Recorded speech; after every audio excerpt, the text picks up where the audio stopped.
The 20th century was the bloodiest in history. 250 million people died in wars, mass slaughter, and political murders. The ideology known as communism bears the greatest responsibility for this terrible savagery. This is an ideology that promises so-called equality and justice, but which brings with it only bloodshed, death, and fear.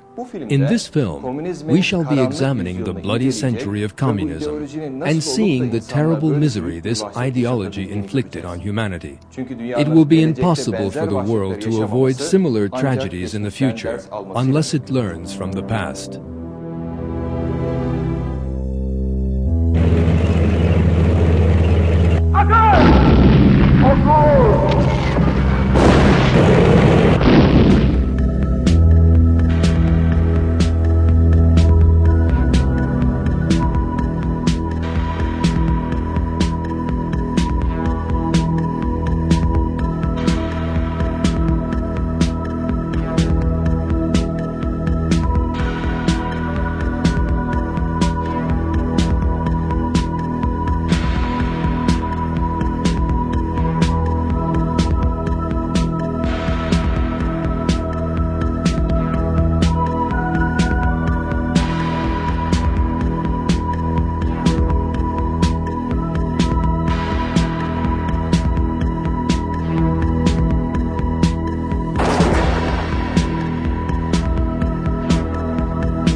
It was the middle of the 19th century. Two German philosophers living in England were trying to formulate an ideology that would rock the world. The first time they revealed their ideas was in the Communist Manifesto, which had been published some time before.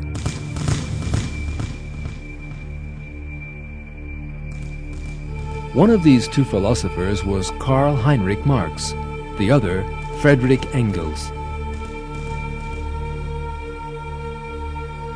These two believed in a philosophy known as materialism.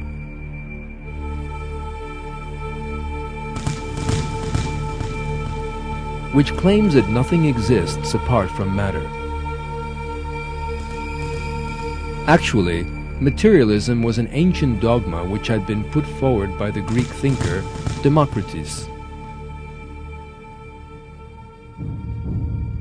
During the French Revolution, however, a number of European thinkers took materialism back off the shelf, dusted it off, and began to propagate it again.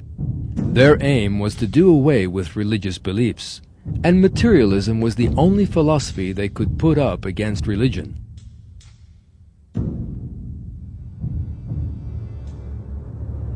While supporting materialism on the one hand, Marx and Engels turned to a method known as dialectics, which claimed that conflict was the basic law of nature. For that reason, their theories came to be called dialectical materialism. Dialectics was a hypothesis maintaining that all development in the universe comes about as a result of conflict. The two philosophers attempted to interpret the history of the world in terms of dialectical materialism. Marx wrote books on history and economics, attempting to make these conform to that dogma, and Engels did the same for science and philosophy. Furthermore, Marx tried to see into the future. In his view, the industrialized nations of Europe would shortly undergo bloody revolutions as a result of the dialectical principle of conflict. The working class, oppressed by the capitalists, would rise up and seize power, after which a communist system would be established. The concepts of religion, morality, and the family would have no place in this communist society. Marx and Engels were faced with a major difficulty, however. They viewed human history through the lens of dialectical materialism, even if they had to distort that history in the process. But what about natural history? How had living things come into existence? There simply had to be a materialistic answer to that important question. That answer was provided by another ideologue, again living in England at the time.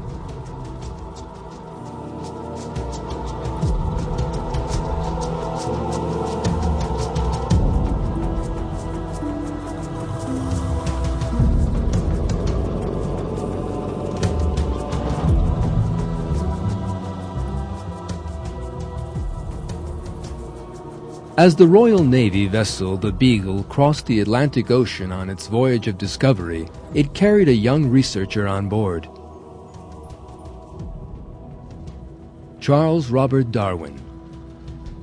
After the long voyage on that ship, he returned to London in 1836. He spent the rest of his life trying to formulate a theory to explain how living things came into being.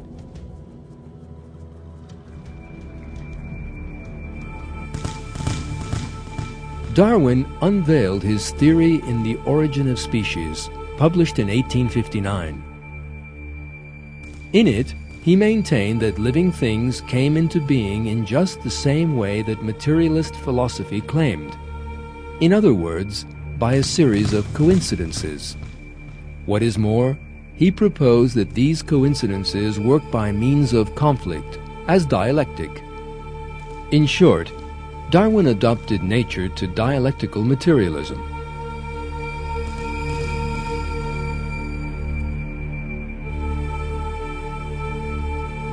Darwin's theory had no scientific foundation. That is why prominent scientists of the time refused to take him seriously. Apart from two people, Karl Marx and Friedrich Engels. Just 1 month after the publication of The Origin of Species on December 12, 1859, Engels began a letter to Marx with the words, "Darwin, whom I am just now reading, is splendid." A letter from Marx to Engels shared the same excitement. These last few weeks I have read all sorts of things, among others, Darwin's book of natural selection. This is the book which contains the basis in natural history for our view.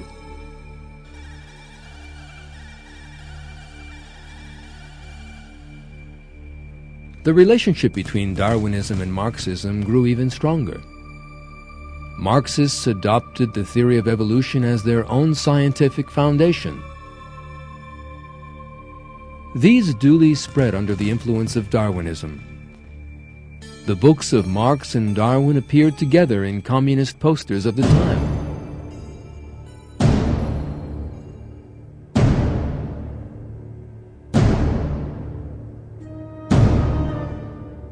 The Franco-Prussian War of 1871 allowed for the first experiment in the revolution Marx had dreamed of.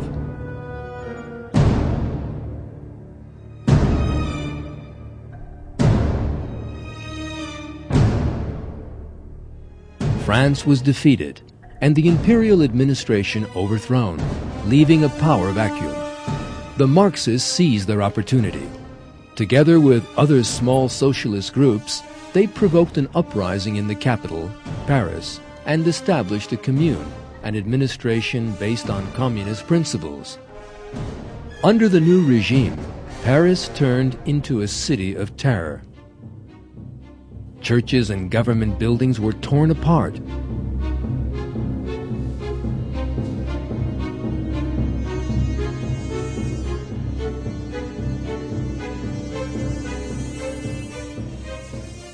Men of religion were shot by the communards.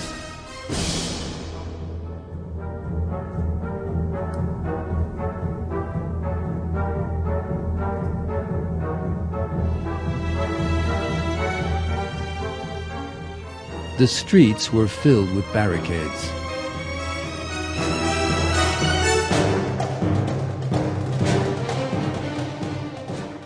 The Commune was finally suppressed by government troops that entered Paris after lengthy fighting. The first experiment in communism had left 18,000 dead behind it.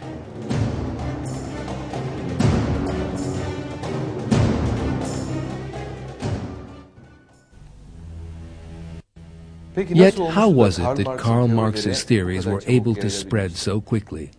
The answer to that question was provided by the famous German scientist Rudolf Virchow.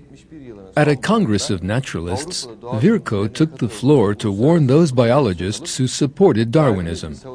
Be careful of this theory, for this theory is very nearly related to the theory that caused so much dread in our neighboring country.